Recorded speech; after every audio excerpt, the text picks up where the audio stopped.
ہر ایک کے اوپر مصیبتیں اور تکلیفیں پریشانیاں پیش آتی ہے، لیکن یہ اللہ تعالیٰ کی طرف رجوع کے لیے آتی ہے۔ ہمارا ہر کام یہ ہے کہ ہم بیواؤں کا وظیفہ ماہانہ دیتے ہیں، اسی طرح میڈیکل امداد کوئی ہم سے طلب کرتا ہے تو ہم میڈیکل امداد دیتے ہیں، لیکن تشہیر کبھی نہیں کرتے۔ اور اس طرح کے حادثات میں بھی ہم نے، جیسا کہ حافظ صاحب نے بتلایا، ہم لوگوں کی مدد کی، لیکن جن کی مدد کی جاتی ہے الحمدللہ کبھی اس کا نام شو نہیں کرتے۔ کہ بہت سارے دینی طلبہ بھی ہمارے پاس سے ماہانہ وظیفہ حاصل کر کے ایک شخص تو مفتی ہو گئے۔ ہم میڈیا والوں سے بھی گزارش کریں گے کہ جس وقت ہم یہ کباڑ کی چابی دیں گے، جس کو دیں گے اس کی آپ برائے کرم تصویر مت لیجیے، جو دیں۔ بسم اللہ الرحمن الرحیم۔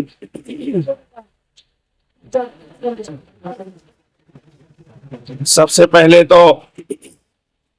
ایک بات جو عمومی طور پر کہنا ہے اور میں نے اس سے پہلے کہی ہے، ہر انسان کی زندگی میں حادثات واقعات پیش آتے ہیں، تکلیفیں آتی ہے، پریشانیاں آتی ہے، اور اللہ تعالیٰ کی طرف سے آزمائشیں ہوتی ہے، چاہے وہ انسان کافر ہو یا مسلمان۔ لیکن مسلمان اور مومن کے لیے یہ آزمائش ہی ہوتی ہے، اس کے ذریعے سے اللہ تعالیٰ اس کے جانے انجانے میں ہو گئے گناہوں کو معاف کرتا ہے۔ میں نے اس سے پہلے بتلایا تھا کہ دراصل یہ حادثات، یہ مصیبتیں چھوٹی بڑی ہر ایک کو اس کے اعتبار سے جو ملتی آتی ہے، یہ اللہ تعالیٰ کی طرف سے ایک تنبیہ ہوتی ہے، جھٹکا ہوتا ہے۔ اگر بندہ جو ہے اس کو محسوس کرے اور اللہ کی طرف زیادہ لپکے، زیادہ رجوع کرے، تو اللہ تعالیٰ اس سے خوش ہوتا ہے اور اس مصیبت کو اس کے لیے اجر بنا دیتا ہے، ثواب کا ذریعہ بنا دیتا ہے۔ اور اگر مصیبت آئی، تکلیف آئی، پریشانی آئی اور بندہ اللہ تعالیٰ کی طرف رجوع نہیں ہوا، پہلے نماز نہیں پڑھتا تھا، اب اور نماز نہیں پڑھ رہا ہے، پہلے جو ہے اور بھی فرائض اسلام چھوڑتا تھا اور ابھی اور بھی چھوڑ رہا ہے، اللہ سے اور دور ہو رہا ہے، تو یہ اس کے لیے سزا ہوتی ہے۔ یہ بات ہمیشہ ذہن میں رکھے، یہ عام، بالکل عام ہے، ہر ایک کے اوپر مصیبتیں اور تکلیفیں پریشانیاں پیش آتی ہے، لیکن یہ اللہ تعالیٰ کی طرف رجوع کے لیے آتی ہے۔ حضرت موسیٰ علیہ نبینا علیہ الصلوۃ والسلام سے ایک شخص نے پوچھا کہ اللہ تعالیٰ کی طرف سے آزمائش آتی ہے اور اللہ تعالیٰ کی طرف سے پریشانیاں آتی ہے تو اس سے کیسے بچا جائے؟ تو انہوں نے ایک مثال دی حضرت موسیٰ علیہ الصلوۃ والسلام نے۔ حضرت موسیٰ علیہ السلام نے اپنے اس امتی کو کہا کہ ایک شخص ہے، وہ تیر چلا رہا ہے اور تیر چلا کر کسی کو مار رہا ہے، تو اس کے تیر سے بچنے کی شکل کیا ہوگی؟ تو اس آدمی نے کہا کہ تیر جو ہے دور سے لگتا ہے نا، قریب والے کو نہیں لگتا، تو اس سے بچنا ہے اگر تو اس کے قریب چلے جاؤ، جب اس کے قریب، جتنا قریب جائیں گے تو تیر نہیں لگے گا۔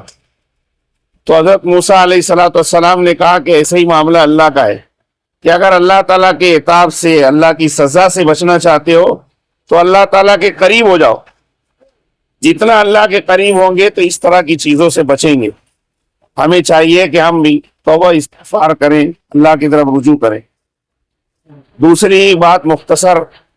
ہمارا نبی رحمت صلی اللہ تعالی علیہ وسلم فاؤنڈیشن جو مسجد احمد مصطفیٰ صلی اللہ علیہ وسلم مشاورت چوک میں قائم ہے اور تقریباً 11 سالوں سے اپنی خدمات انجام دے رہا ہے، ہمارا ہر کام یہ ہے کہ ہم بیواؤں کا وظیفہ ماہانہ دیتے ہیں، اسی طرح میڈیکل امداد کوئی ہم سے طلب کرتا ہے تو ہم میڈیکل امداد دیتے ہیں،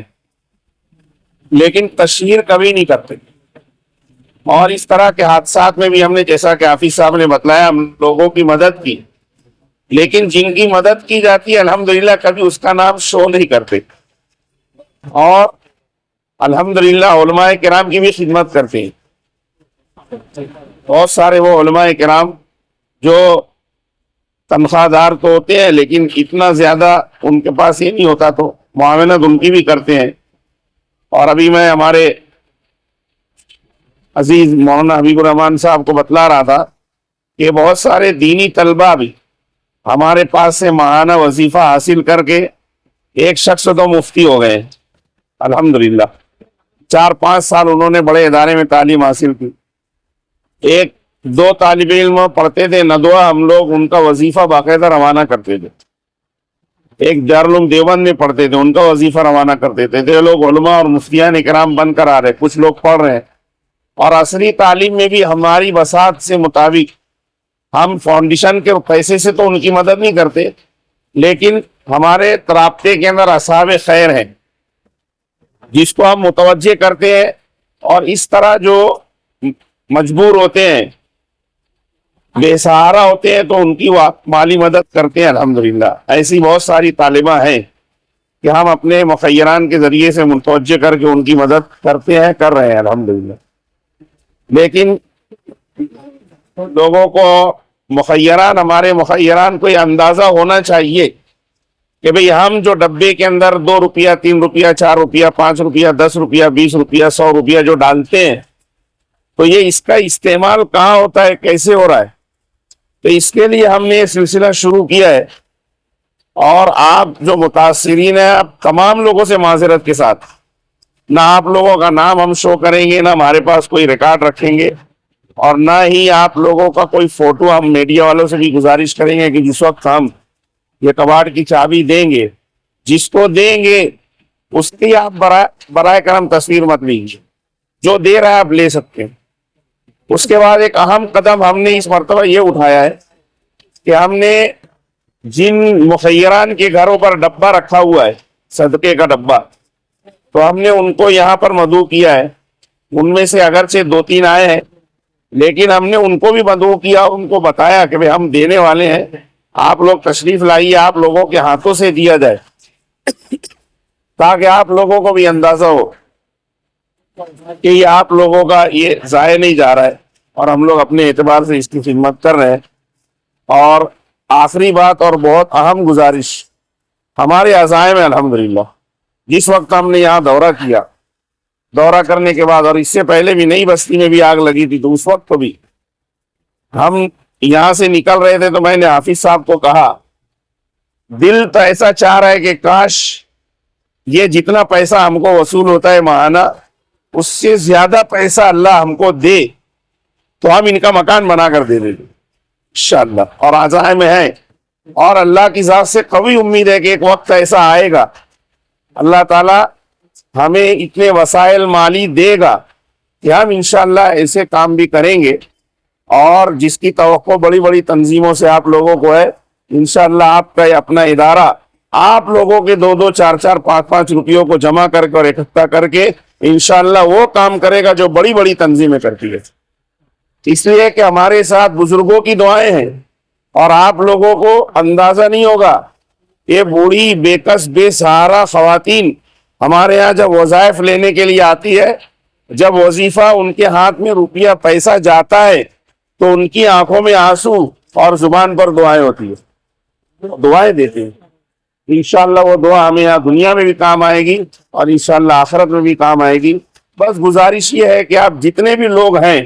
آپ لوگ بھی عزم کریں، ارادہ کریں، اور ہم سے رابطہ کریں، اور اپنے گھروں میں صدقے کا ڈبہ رکھیں. صدقہ بہت ساری بلاؤں کو ٹالتا ہے، صدقہ حادثات کو ٹالتا ہے. صدقہ جو ہے اللہ تعالیٰ کے ہاں صدقہ دینے والوں کی توبہ قبول ہوتی ہے، اور صدقے کے بہت فضائل ہیں، اور صدقہ اللہ کے غصے کو ٹھنڈا کرتا ہے. اگر ڈبہ آپ کی دکان کے اندر، آپ کے مکان کے اندر، آپ کی آفس کے اندر رہے گا، ڈبہ آپ کے سامنے رہے گا، آپ جو ہے چلتے پھرتے جو فقیر ہیں ان کو 2-4 روپیہ جو دیتے ہو وہ ڈبے کے اندر ڈالیں، تو آپ کا پیسہ صحیح جگہ پہ آئے گا. اور اب تو مہاراشٹر یہ سیشن جو ختم ہوا ہے، آپ کو دلچسپی کی ایک بات بتا دوں، یہ جو سیشن ختم ہوا ہے نا، اس میں ایک بل پاس ہوا ہے. وہ بل یہ ہے کہ آپ سڑکوں پر، دکانوں پر، مال میں، ریلوے اسٹیشن پر، بس اسٹیشن پر جو بھی بھیک مانگتے ہوئے دکھائی دے دیا، اس کو گرفتار کر لیں گے وہ لوگ، اور ان کے پاس جتنی رقم نکلے گی سب ضبط کر لیں گے. یعنی بھیک مانگنے کا بھی قاعدہ اب پاس ہو گیا، اور اسلام نے ہمارے فقہا نے تو اس سے پہلے ہی کہہ دیا ہے کہ سوال ذل، نبی پاک صلی اللہ علیہ وسلم فرمایا سوال ذلت ہے. تو یہ بھیک مانگنے کا جو سلسلہ ہے، بہت سارے ایسے لوگ ہوتے ہیں جو ضرورت مند نہیں ہوتے، بھیک مانگتے ہیں. اگر ہم ڈبہ آپ لوگوں نے، صدقے کا ڈبہ آپ لوگوں نے اپنے گھروں میں، دکانوں میں، مکانوں میں، آفسوں میں رکھا، تو ایسی صورت کے اندر فائدہ یہ ہوگا، ایک تو صدقہ دینے کی جو طلب آپ کے اندر یہ ہے وہ بڑھے گی، اور روزانہ کچھ نہ کچھ اس کے اندر ڈالیں گے، آپ ڈالیں گے، آپ کے گھر کے بچے ڈالیں گے، ان کی عادت ڈالو. ہمارا تو معمول ہے، کوئی پیسہ ڈالنا ہوتا ہے نا تو ہم خود ڈالنے کی بجائے ہم ہمارے بچوں کو کہتے ہیں آپ ڈالو اپنے ہاتھ سے، ان کی عادت پڑ جاتی ہے. اور جو ہے صدقہ دیتے رہیں گے تو بہت ساری بلائیں ٹلے گی. اور یہ آخری گزارش آپ لوگوں سے یہی ہے کہ آپ لوگ جتنے بھی سن رہے ہیں باتیں، اور جو متاثرین ہیں وہ خود بھی، بلکہ ہمارے سرپرست اور استاد مفتی ابوبکر صاحب کی تشریف لائے تھے، انہوں نے کہا کہ جن بیواؤں کو آپ وظیفہ دیتے ہو، جن طلبہ کو، علماء کو وظائف دیتے ہو، جو میڈیکل امداد لے کر جاتے ہو، ان کو بھی کہو کہ آپ خود متاثر ہو، لیکن اللہ تعالیٰ کے یہاں خرچ کرنے میں کوئی پابندی نہیں ہے. اللہ تعالیٰ کے یہاں تو خرچ کرنے کا اصول ہے کہ جس کے پاس 100 سے ہے تم 10 کے عدد سے دو، جس کے پاس ہزاروں ہے وہ 100 کے حساب سے خرچہ کرے، جس کے پاس لاکھوں ہے وہ ہزاروں کے حساب سے خرچہ کرے، جس کے پاس کروڑوں ہے وہ لاکھوں کے حساب سے دے. اللہ تعالیٰ کے یہاں ذرہ برابر بھی اگر خرچ کیا جاتا ہے، جس کو ہم لوگ 1-2 روپیہ بولتے ہیں، وہ بھی ضائع نہیں جاتا. تو یہ جو مجبور ہیں، بے سہارا ہیں، وہ ان کے گھروں پہ ڈبہ رہے گا تو ان کو تو کم از کم صدقے کی عادت پڑے گی. اور جب وہ متاثر ہیں، اب وہ صدقہ کریں گے تو اس کی کتنی اہمیت ہوگی. اس لیے میری آخری گزارش جتنے بھی لوگ یہاں پر موجود ہیں سب سے ہے کہ نبی رحمت صلی اللہ تعالی وسلم کی طرف سے جو صدقے کی پیٹی ہے، صدقے کا ڈبہ ہے، وہ ہم سے رابطہ کریں، ہمارے محسنین سے رابطہ کریں، اور اپنے گھروں میں، دکانوں میں، مکانوں میں، آفسوں میں اس کو رکھیں. اور ہم دعا کرتے ہیں کہ اللہ تعالیٰ یہ جو بستی اجڑی ہے، اللہ تعالیٰ اس کو جلد از جلد بسا دے، اور اسی طرح جو لوگ متاثر ہیں اللہ تعالیٰ ان کو اس حیثیت میں، جس حیثیت میں وہ تھے اس سے زیادہ حیثیت والا کر دے اللہ تعالیٰ. وآخر دعوانا الحمدللہ رب العالمین.